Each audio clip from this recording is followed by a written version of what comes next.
the new theater of the mind. The Bruce Collins Show. Welcome back to the Bruce Collins Show. We're very glad to have you join us. And if you're joining us completely by accident, let me just say, surprise! Mind control. Many of us have thought about this topic. Do you believe that your mind is being controlled today? And the question is, by who? Joining us this week, my guests are Marie Jones and Larry Flaxman. They're the authors of the new book, Mind Wars, that delves into this, I believe, very important subject. The Bruce Collins Show airs every Friday night at midnight right here at WWPR, 1490 AM. You can listen to past archives of the Bruce Collins Show at ipbn-fm.com. That's ipbn-fm.com. There's a banner just for the Bruce Collins Show on the Intrepid Paradigm Broadcasting Network website. Click on the show banner and you will go right to our page. We would appreciate it if you're able to spread the word for our show by word of mouth, social media, or in whatever creative way you can. Also, we have a Facebook page for the Bruce Collins Show. Please like us there. And you can email the show at bruce_collins_show@AOL.com. Yes, we have an old school email address. The Bruce Collins Show also has a YouTube channel. Visit YouTube, search for the Bruce Collins Show channel, subscribe, and catch all the latest shows on YouTube. Again, our guests this week, Marie D. Jones and Larry Flaxman, the authors of Mind Wars. In a moment.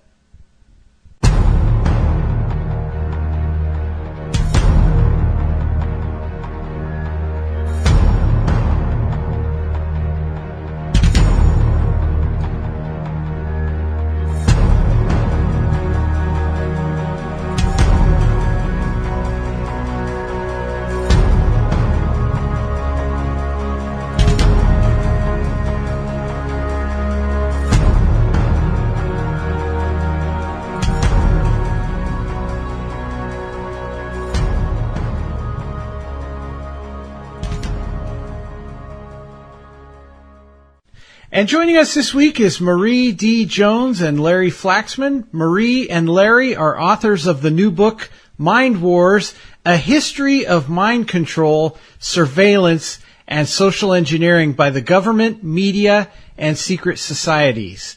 This is an excellent book, and they've written several excellent books. In fact, we've interviewed Marie Jones in the past. You can go in our archives and check that out. Marie and Larry, welcome to the Bruce Collins Show. Well, thank you for having us. A lot of people, I think, who have read both of your books and probably listened to the show, many of them have an idea about mind control. However, I want to say there's a lot of stuff in this book that maybe they haven't even considered. And I think it's especially true of people that we come in contact every day.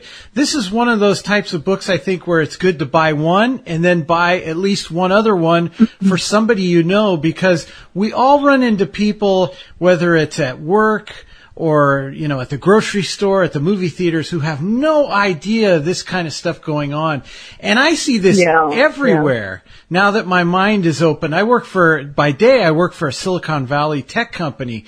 And even even in meetings where they say we're going to come to a consensus, if your eyes are open, you see that all of that stuff is coming from the top, and it has a way of filtering in to even meetings where people think that their individual choices and thoughts are creating a scenario, but they're really not.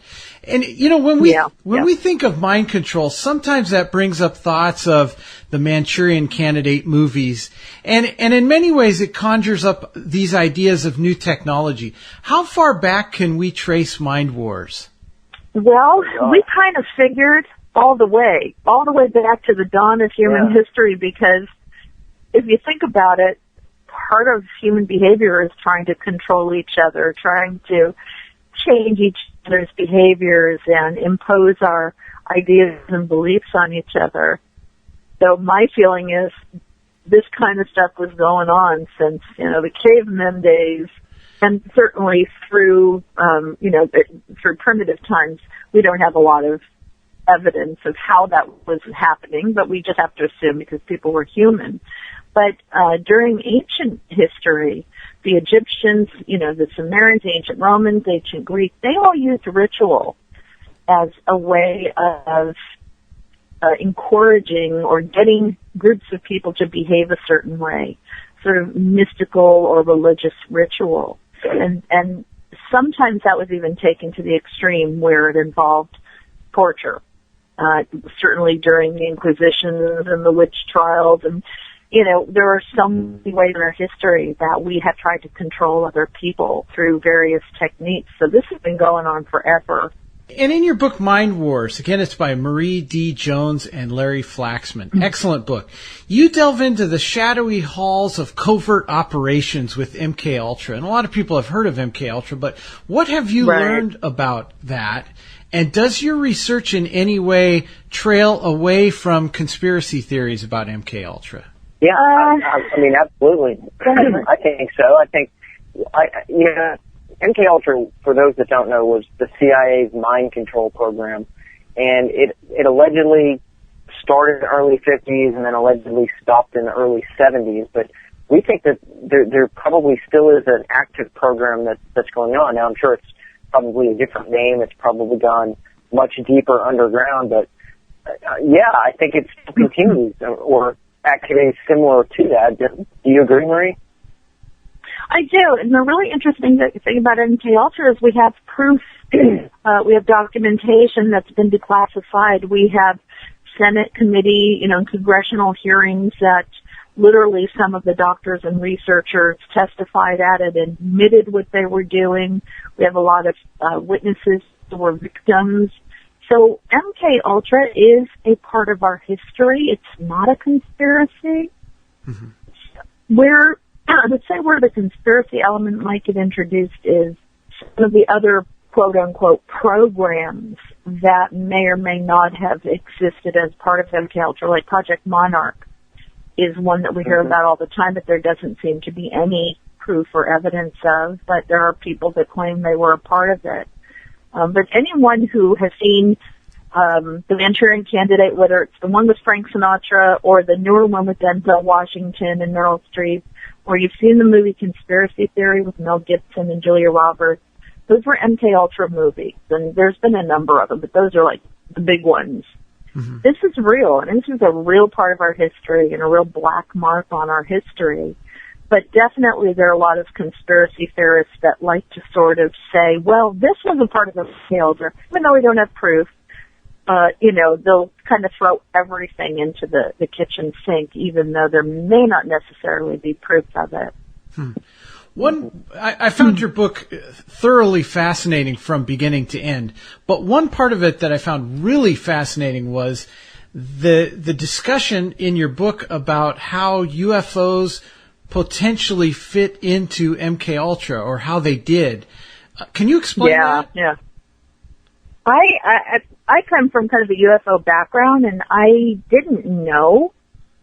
I don't think Larry either. We didn't know there was a connection until I sort of stumbled across something. Yeah, when doing the MK Ultra research, and then I talked to Nick Redfern, a ufologist. That he's sort of one of our go-to guys to, get the correct information. And he said, oh yeah, there were people who claimed that during the MK Ultra era, one of the things they were doing was trying to create abduction scenarios in people's minds. In other words, one of the, whether they were using hypnosis or hallucinogens or, mind-altering cocktails of drugs, the idea was to try to create an alien interaction scenario in people's minds that wasn't really physically happening. And, there are a couple of gentlemen who, I don't know if they're gentlemen, I probably shouldn't say that, but there were a couple of names that were associated with this program. What's really interesting is that one of the biggest UFO events that's been written about and discussed is the incident at Exeter, and the journalist who wrote that book, which was about a New Hampshire visitation and abduction case, the man who wrote it, John Fuller, was connected with MK Ultra in a number of ways. So we don't have a whole lot to go on when it comes to the UFO scenario, but the belief is that that was one of the things that they were trying to do, is create a UFO phenomenon that may not have existed in a physical sense. And again, I want to remind the listeners that we're talking about the book Mind Wars, A History of Mind Control, Surveillance, and Social Engineering by the Government, Media, and Secret Societies. And obviously in the course of an interview, we can only take a helicopter view of this book. So that's why it's really important our listeners get a copy. Again, it's Mind Wars by Marie D. Jones and Larry Flaxman. I know you're really going to get a lot out of this book. Now, you have a chapter on the tools and techniques of control. Can you touch on this? Gosh, Marie, you want me to start with that? Sure, you start, I'll finish. Okay. The tools and techniques, gosh, there are many. From psychological to actually physical, technological tools, our ability for surveillance has exponentially increased as the technology has increased.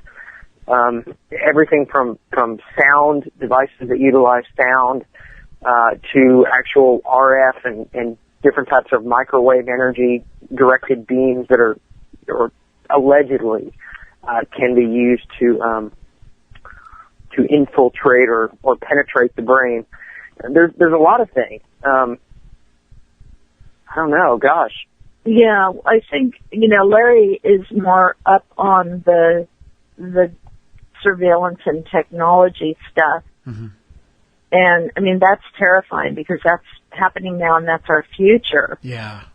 So in the past, it was everything from, LSD was one of the big drugs that was administered during MK Ultra, but throughout our history, things like hypnosis, sensory deprivation, psychological, physical, sexual abuse, ritual abuse, which was repeated abuse, often started on very young children until they were teenagers, torture, putting people in coffins. There was a Canadian member of MK Ultra. He was one of the few Canadian doctors, Donald Ewan Cameron. He was a psychiatrist. He was actually Scottish, but he was operating in Canada, and one of his things that he liked to do was put young people, young women, in coffins for long periods of time without food and water, no light or anything. And, it's a form of torture.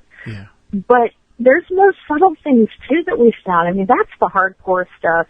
And what Larry said is like the future technical ways that they can get to us. But there's a lot of stuff that is done purely on a psychological basis.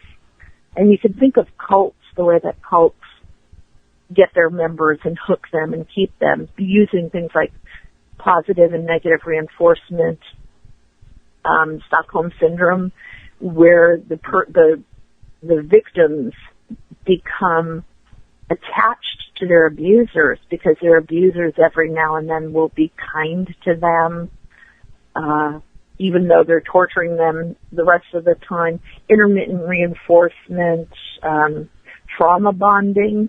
The interesting thing about trauma, especially with young children, is that they sometimes look to their abusers as gods because the abuser is the only one in their life that has the power to stop the pain. So there's all this coercive persuasion, rhetoric, language, taking people away from family members, isolation. There's so many different ways to control somebody's mind and change their behavior that we don't even think of half of them because sometimes they're really subtle. And sometimes they're things that we do to each other. We have ways that we try to control each other with manipulation and persuasion. So, yeah, it really runs the gamut from the real subtle to the very extreme. Mind-blowing. Now, you had mentioned ritual abuse, and I know that actually happens, but I'm going to combine two questions that I had together dealing with ritual abuse and also hypnosis. There was a HBO special back in the 90s, and I think it's on YouTube. It was called In the Name of Satan or something like that. And it was about ritual abuse, and that sometimes ritual abuse was claimed, but maybe it wasn't actually happening to that particular person. Right. Mm-hmm. And so actually you had a weird effect where there was a gentleman that was a pastor of a Baptist church, and he had convinced like half of his congregation that they were victims of ritual abuse by a descendant of the Rothschilds and crazy things like that. So actually ritual abuse can be real, but then through other means, people can actually suggest that memory in you, can't they? Right. False memory syndrome. Yeah, and that's a real thing, too. Larry, do you want to comment on that? Gosh. I mean, the satanic... Well, you were born in 1971. You're young, but I think, the satanic panic was through the 80s and 90s. So, yeah, you would have remembered. You know, the McMurton preschool, and everybody was being accused of being Satanists. I mean, I feel like some of that did happen, but like Bruce said, some of it was false memory syndrome or people mistaking something that may have happened to them when they were young and putting a label on it because they heard it on the news or through the media. Yeah, it's interesting to think about. Yeah, and I know I talked to a couple of people in law enforcement, and maybe you can back this up, Larry, that said that there are police departments across the country that have what's called occult crime units. And that Larry has been and still is in law enforcement. Is that true, Larry? I mean, that their sole purpose is to investigate that. I've heard that. Yeah, absolutely. I've heard that. I have no personal knowledge of that at all, but I've heard that there are. I would imagine something like that would only be present in, fairly large, metropolitan type areas. That's not something that would be a very common occurrence at all. Yeah. It's creepy. I don't know if everything that happened during that satanic panic era was really what it was claimed to be, but I do think that there is ritual abuse. If you take away the satanic part of it, it's very simply repeated abuse that is meant to serve a purpose, so it's done in a very structured way. Right. And yeah, you're right. I mean, somebody goes to their therapist or psychiatrist or psychologist, and you don't know if that person is leading them to believe something that happened that didn't. It's really hard to prove unless we have, like today, you can take pictures and YouTube videos of things. Back in those days, we only had word of mouth and witnesses, their reports, and that's all we had to go on. Yeah. I do think that there have been some families that have come forth, though, and said that they did. I know there were a couple of cases where parents and grandparents came forth and said that they did ritually abuse their children. There were members of certain, Church of Satan, or I don't know if that was a specific church, but I think that's very rare. Yeah.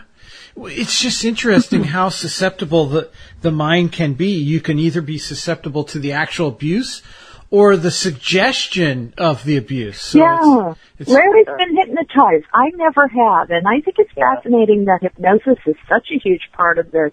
But, Larry, you were hypnotized. You still knew what was going on, right? Yeah, absolutely. I was completely aware of everything. Absolutely. Fascinating. But, from everything that I've read about hypnosis, people have different reactions to it. So some people might be more aware. Some people might be completely out of it. I think it's very much dependent on not only your own personal beliefs, but also your susceptibility, I guess, to a certain extent, to those things. Yeah, that makes sense. And if it's coupled with other things like LSD or drugs or abuse or sensory deprivation, I would imagine it would work in a much more sort of sinister way, because a lot of these MK Ultra doctors and psychiatrists and psychologists were using hypnosis as part of their arsenal. And when I was reading and researching that, I thought, because I've never been hypnotized, but I thought, well, wait, everything I've ever heard and read about hypnosis says that you're aware of what you're doing. So maybe these other things they were doing on top of it were what sort of kicked people, into a state where they were totally susceptible to literally having their personalities reprogrammed. I know this is getting out of the scope of the book, perhaps, but I'm fascinated by this, so I wanted to sneak in a real quick question here. So if I'm under hypnosis and I'm aware of what's going on, and the person says, Bruce, did you take that cookie? Am I able to suppress the truth, or even though I'm aware of it, I have to speak? I have to follow the line of questioning that the person is asking me. How does that work? Well, since a lot of the victims of these types of experiments are women, mentally ill, children, orphans, I think you've got people who have a lot of fear, or they're very weak to begin with. So my feeling is that the fear adds to the ability for hypnosis to really kind of kick in and work. And also the desire, which goes back to some of the things like Stockholm Syndrome, the desire to please the person who's torturing you or experimenting on you. And that is something real that we've seen, psychologically viable, that people will do things to please, to carry through with what's being asked of them, to please the other person. And I can think with really young children how they just will, if an adult tells them to do something, they'll do it, especially if they're terrified. That's a whole interesting topic because, you also hear about police interrogation and some people who were innocent, allegedly, I don't know that that's true, say for instance, someone had maybe they were a little autistic or something like that, and they were convinced into admitting that they had done something. It's a fascinating topic. Anyway, as you point out in your book, Mind Wars, cults often use mind control. Can you explain some of the techniques they use, and how difficult is it to leave these groups? I imagine it's very difficult. Oh yeah, extremely difficult.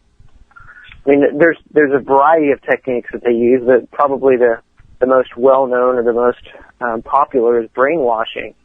And what they do, what's done, it's a psychological technique where they basically break you down and then kind of build you back up to where they want you to be mentally or psychologically.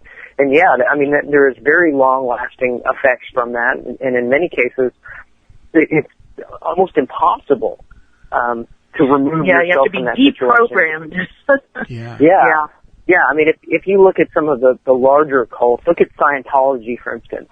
That from everything that we've found, to get out of that quote cult, it's damn near impossible. Yeah. So it absolutely, that is an extremely hard thing to do.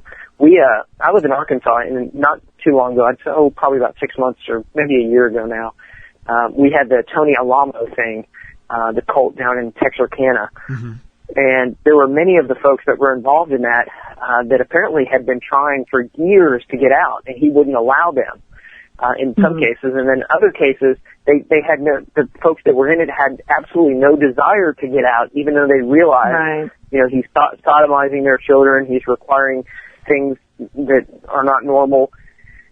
But the people, as we kind of talked about with Stockholm Syndrome and some other things, the people are so deeply programmed, as Marie was said, they have to be deprogrammed. You have to wipe the memory of those people to make them become normal again. And there's a false belief, too, that people who join cults are not intelligent. In fact, there are a number of psychologists that did research into cults and found that the vast majority of people that join them are very intelligent, but they're preyed on because they're also very empathic They're very sensitive. A lot of them feel they're loners, or they, maybe they could be incredibly intelligent but have very low self-esteem. And it's just funny how in the very beginning of the book we talk a lot about narcissism, because you'll hear the word now everywhere. You hear it in the media talking about narcissistic politicians and religious leaders. This is a huge problem that we're facing in this sort of me era. Cult leaders are the most psychopathic, sociopathic narcissists that there are, but they also know how to be incredibly charming and persuasive. And like in the case of Jim Jones in Guyana, he started out helping to feed the poor, and he was so loved, and people thought he was just a wonderful person. And only once they suck you in and separate you from your families and start working on your identity, the true person, the mask is off, and you see the true cult leader. And by then, like Larry said, they'll either kill you if you try to get out, or you're so brainwashed you don't even think about leaving. That's absolutely true. And it's funny because I listen to or watch TV shows that talk about con artists. And the one thing you always hear, the reoccurring thread is, I never thought this would happen to me, that I would be so gullible until it happened to me. Right. Yeah, I'm too smart for this. And that's what's so shocking. But if you're a good-hearted person who trusts people, you're a target. That's the thing, is they know exactly who to look for. Yeah. Exactly. Amazing. Now, is mind control looking at us from our television sets? Oh gosh. Well, that's what they call. Media is the worst. That's what they call a softball. Yeah, the media is the absolute worst. Don't you agree, Larry? I mean, really, you can't watch the news without wondering if you're being told the truth or being programmed. Social programming, advertising. Oh my gosh. They'll do anything to control your consumer behavior. Yeah. Although, Larry, would you agree with me that the Internet may have possibly replaced TV as the weapon of mass distraction? Oh, absolutely. The Internet and video games, Xbox One and things like that. I mean, absolutely. The Internet, the portable devices that we all carry, our portable spy devices that we all carry with us, our cell phones, our instant connection to Facebook and to all the other social networking sites that are out there. Yeah, absolutely. I mean, I think we, in many ways, are our own worst enemies. Yeah. Yeah. Absolutely. We love the TV, and we love all that stuff. And I mean, again, it was back in the 70s when we had the whole subliminal message thing, and people were just so angry about, I feel so violated and manipulated, and yet those same people now will turn on the news and buy everything that they're told by their local news, and who knows where those stories came from and who paid for them. And Facebook, we get on there and we do our thing on Facebook, not knowing that they're manipulating our behavior and having all kinds of secret experiments that they're doing that they don't tell us about. And it's crazy, and yet, like Larry said, we buy into it. We're guilty because we love the technology and what it does for us. Yeah, absolutely. And that's a great segue, because that's why I think people should buy your book, and not just one copy. I think they should have an extra copy for a family member or someone out there that they think would benefit from it, because most people do watch TV with their eyes closed. Metaphorically. But the book is Mind Wars, A History of Mind Control, Surveillance, and Social Engineering by the Government, Media, and Secret Societies by Marie D. Jones and Larry Flaxman. And stay tuned, because at the end we're going to get their website information. What I hear you guys saying is that it's a positive thing, or can be a positive thing, when people try to control their own mind.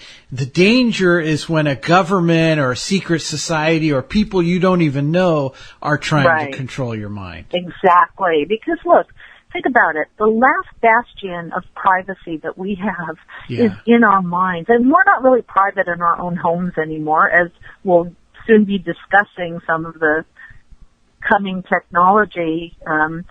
So really, we've always believed that the mind was the one thing that we owned. Right. And that's not true. And I hate to say it, but it's just not true.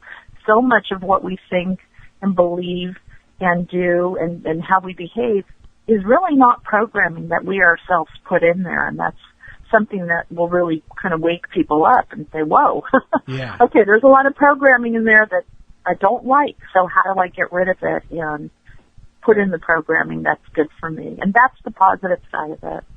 Yeah, and that's step one. What you just said is so important because most people think they are in control of their mind, and many people think they're coming up with ideas on their own, and it's stuff they've heard on the news or, opinions that have been expressed to them, and they don't even know it. And that's why this book, Mind Wars, I think is so important, and it has so much detail in it. So I really commend both of you for writing that. Now, you just touched on this, so let's move into this. What type of new technologies in recent years seem to be able to assist the mind control scenario? Oh, gosh, Larry, you probably know a lot more, but I'll start with, just some of the non-lethal weapons that are being used to quell riots, prison riots, control the behavior of large groups of people. But where we're sort of moving into is a much broader way to control the populace, and that's by watching their every move. And I will let Larry talk about some of the surveillance, that's happening now and that could be coming, drones, satellites, everything you can imagine. Yeah.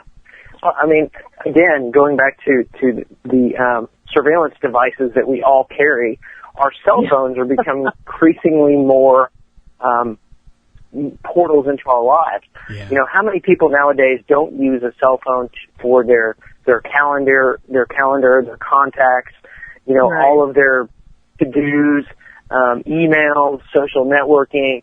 Basically, your cell phone is your life.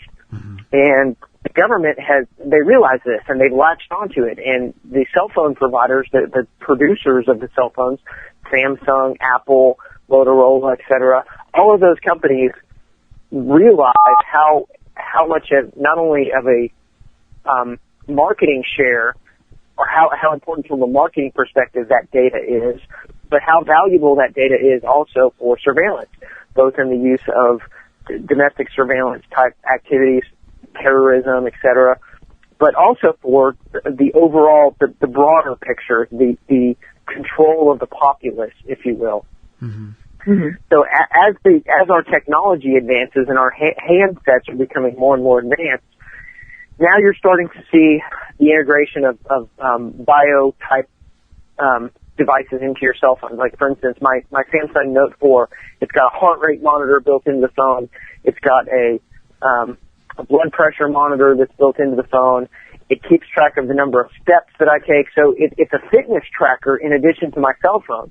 So now in addition to all of that data being homologated, you've got all my social networking, my emails, my contacts, mm-hmm. all of my notes, my passwords. Yeah. Now you also have my historical health information as well. Yeah. So, I mean, that I think is really the next frontier. I think that the government doesn't need to, back in the old days, the methods of surveillance were greatly different than they are today. Back in the old days, you would occasionally hear about the bug that would be discovered behind a painting, for instance, in the U.S. Embassy. Right. Or you would hear about telephones being tapped. Right, tapped telephones, or like some guy following you. Yeah. Right. Nowadays, there's no need for that. I mean, sure, it's probably still done to a certain extent, much smaller scale mm-hmm. than it had been in the past. But nowadays, we carry the surveillance with us, and we're wholly willing participants in that.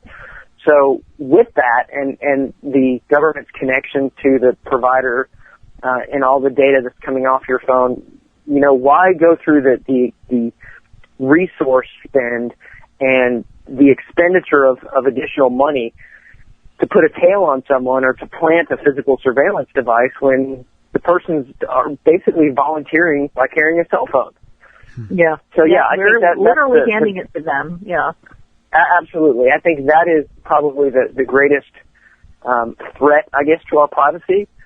But also computers too, right? I mean, our computers are. I mean, we know there's things like satellites and drones watching the walls. Sure. But the stuff, we feel like we're private in our own house. We've closed the blinds.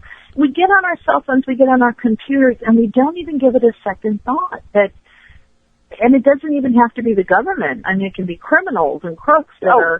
hackers. Look at that. Hackers. You know, that's with the amount of cyber data that's infiltrated on a regular basis.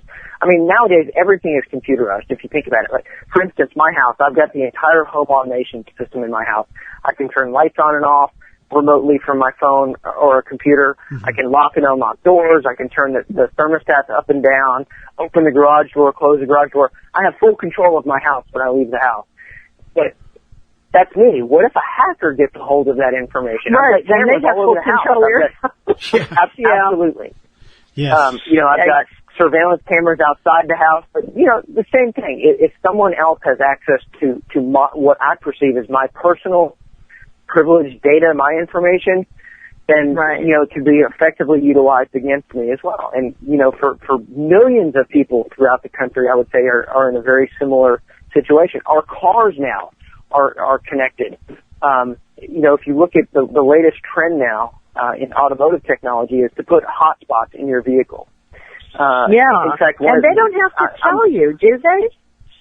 Well, no. I mean, it's a part. That's a selling feature of the vehicle. Oh, in fact, okay.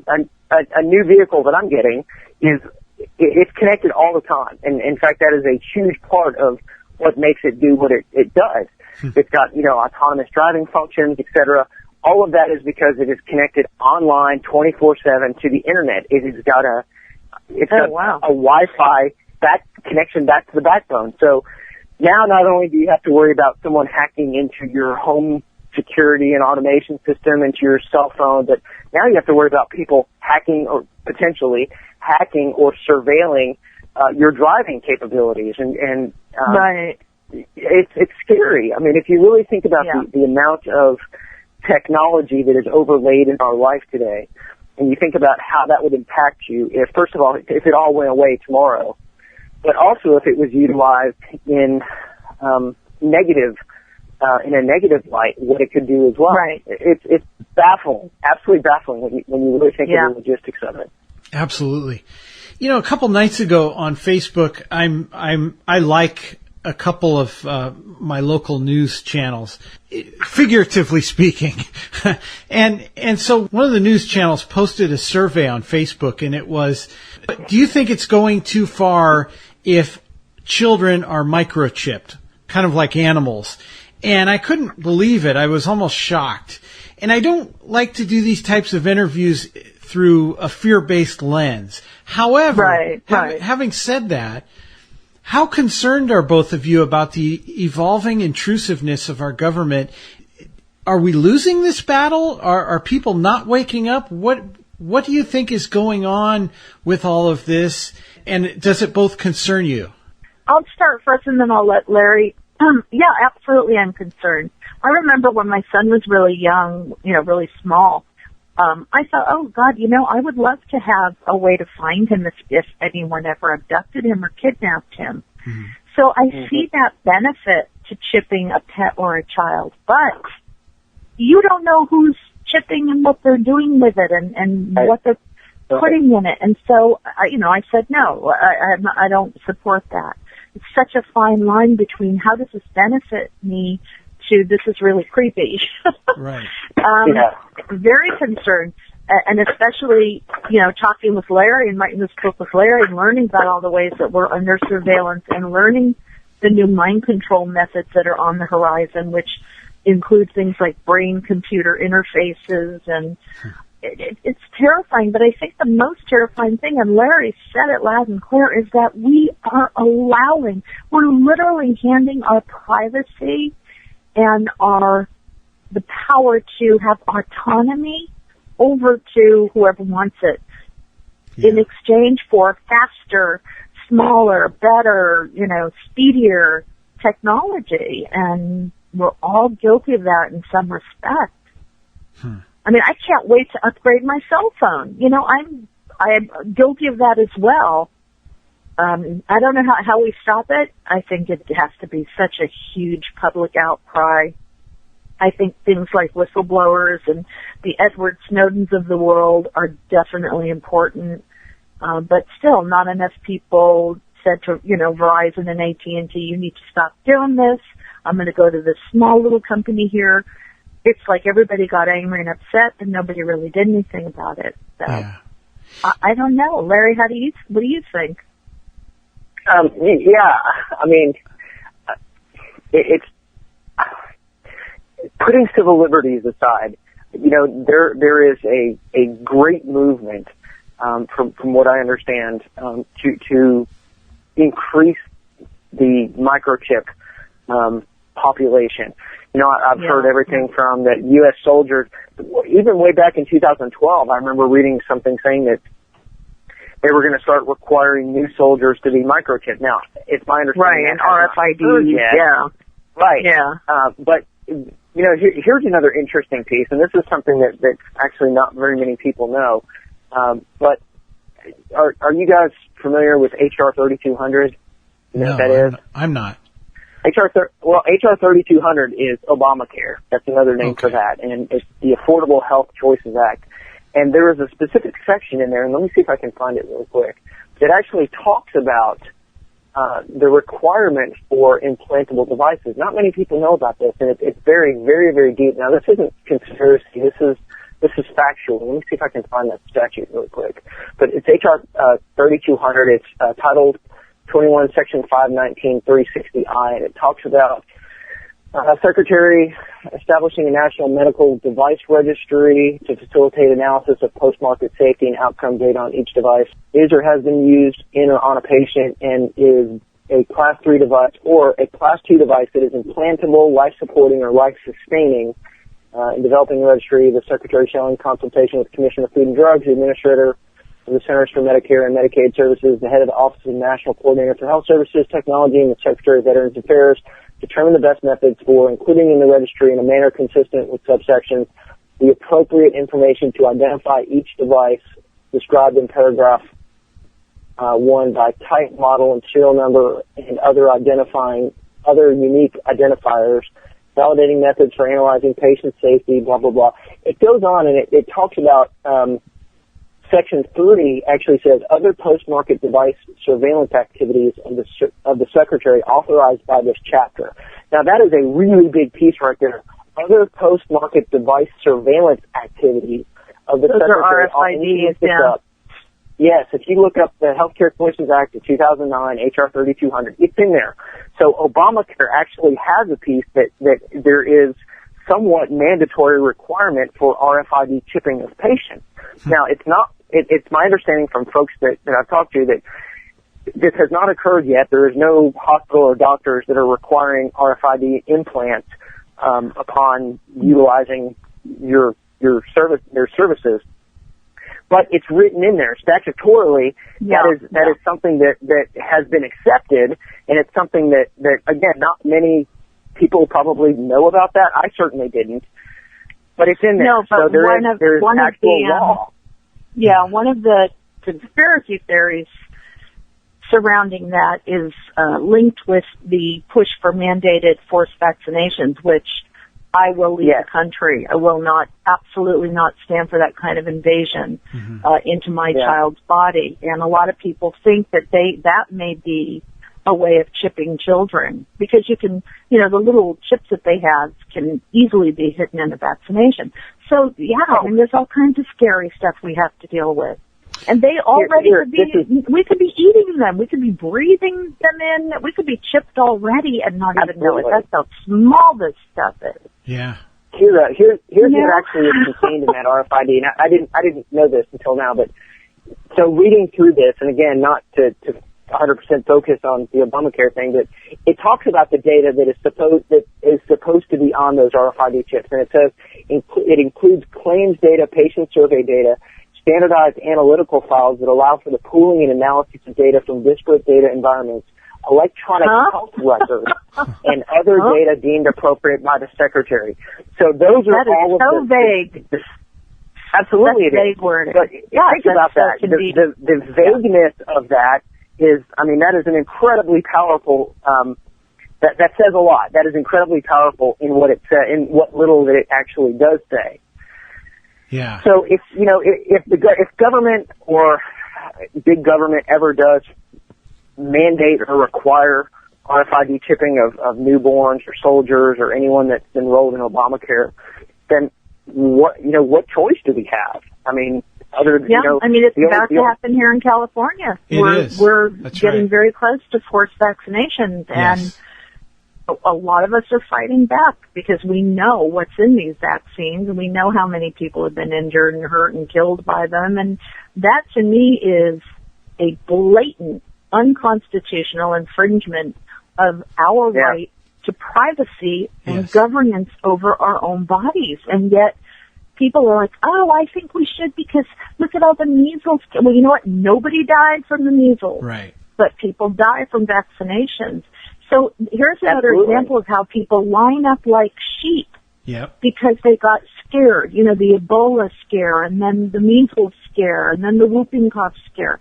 So you get them afraid, and then you can take away their civil liberties. You don't even get a fight from them. They'll hand them to you. Just like after 9/11. We were so terrified that we literally handed over so many personal freedoms and civil liberties that we still haven't gotten back. And I think that is the real issue. People wake up, get educated, and stop being so damn powerless. Mm-hmm.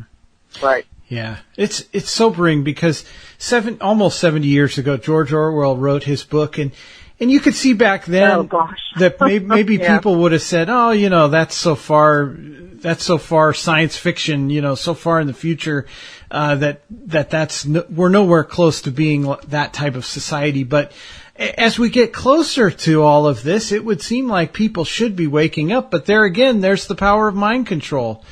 Absolutely. And again, that's why people need this book, Mind Wars, A History of Mind Control, Surveillance, and Social Engineering by the Government, Media, and Secret Societies by Marie D. Jones and Larry Flaxman. And I do recommend this book. Now, before you both go, where can people find both of you on the Internet? Oh, boy. We're everywhere. Well, we have a website together, paraexplorers.com, P-A-R-A, paraexplorers.com. We have individual websites, larryflaxman.com, mariedjones.com. We're both on Facebook. As authors, we have our author pages that people can reach us through, Twitter. So yeah, I mean, we have to use social networking, but hopefully we're a little smarter than other people are. And they can reach us easily through any of those.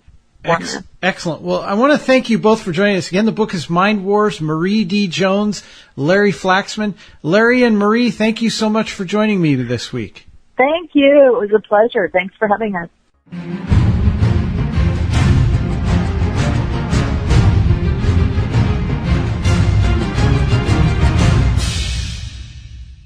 I want to thank Marie D. Jones and Larry Flaxman, the authors of the book Mind Wars, for joining us this week. One of the sections in their book that I disagree with were in the positive ways that you can control your mind. And they had various techniques that people are using nowadays. I personally would stay clear of those things because I do not know what the results long term are for those types of quote unquote therapies. What I do know is, as a Christian, there is a great mind control technique called meditating on the Word of God. Reading the Bible, being in prayer, focusing on Jesus Christ. We know we can trust the Savior. These are the types of things that we need to be doing each day to renew our minds. Very important.